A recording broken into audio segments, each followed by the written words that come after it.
یہ دنیا کی بقا کی کہانی ہے، مگر اس بار خطرہ کسی جنگ یا وبا سے نہیں بلکہ خاموشی سے بڑھتے ہوئے ایک اور بحران سے ہے۔ جی ہاں، انسان کم ہو رہے ہیں۔ ہر گزرتے لمحے زمین پر بچوں کی ہنسی کم ہو رہی ہے اور شہروں کے بازار بوڑھوں کے قدموں سے بھر رہے ہیں۔ آپ تصور کریں ایک ایسا مستقبل جہاں میدان سنسان ہوں، کام کرنے والے ہاتھ نایاب ہوں، اور جو قوم کبھی نوجوانوں کے جوش و جذبے سے گونجتی تھی آج عمر رسیدہ لوگوں کی مانند زندگیوں کی عکاسی کرتی ہو۔ لیکن ایسا کیوں ہو رہا ہے؟ کیا واقعی انسانوں کے اختتام کی گنتی شروع ہو چکی ہے؟ تاریخ ہمیں بتاتی ہے کہ جنگیں، بیماریاں اور قحط انسانوں کی افزائش کو ہمیشہ محدود کرتے تھے، لیکن پھر آیا صنعتی انقلاب، ایک ایسا دور جب انسان کی طاقت اور سہولیات نے آبادی کو جادوئی انداز میں بڑھا دیا۔ 1999 تک دنیا کی آبادی 6 ارب تک پہنچ گئی تھی اور 25 سال گزرنے کے بعد آج یہ تعداد 8 ارب سے تجاوز کر چکی ہے۔ لیکن اس تعداد کے پیچھے ایک حقیقت چھپی ہے: آبادی کا بڑھنا رک رہا ہے۔ ایک مستحکم معاشرے کے لیے ضروری ہے کہ ہر جوڑا کم سے کم 2 بچے پیدا کرے، لیکن دنیا کے کئی ممالک میں یہ شرح خطرناک حد تک کم ہو گئی ہے۔ جنوبی کوریا کی مثال لے لیں، جہاں 2022 میں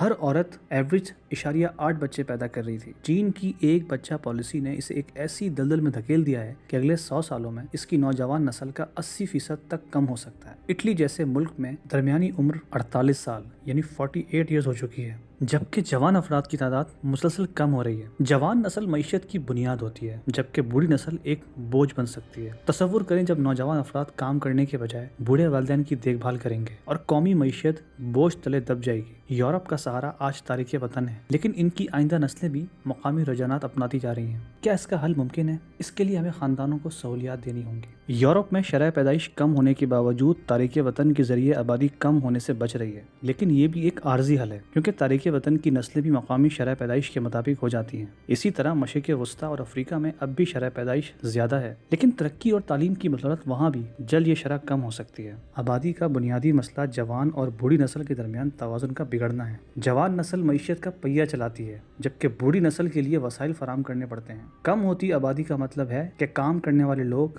بڑھتی ہوئی صحت کے اخراجات اور معیشت پہ زیادہ دباؤ۔ یہ مسئلہ آسانی سے حل نہیں ہوگا۔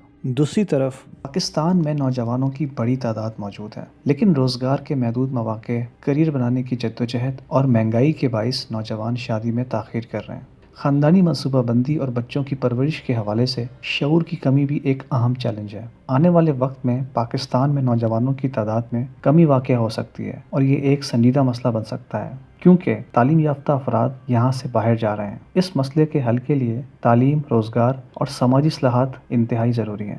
یہ دنیا کبھی نوجوانوں کی دنیا تھی، زندگی سے بھرپور اور توانائی سے بھرپور، مگر آج اس کے مستقبل پر ایک سوالیہ نشان ہے۔ کیا ہم اس کہانی کا اختتام سنسان گلیوں، خالی گھروں اور کمزور اکانومی کے ساتھ دیکھیں گے، یا ہم اسے نئے سرے سے لکھیں گے؟ اگر آپ لوگوں کو ویڈیو پسند آئے تو اسے لائک کریں، شیئر کریں اور سبسکرائب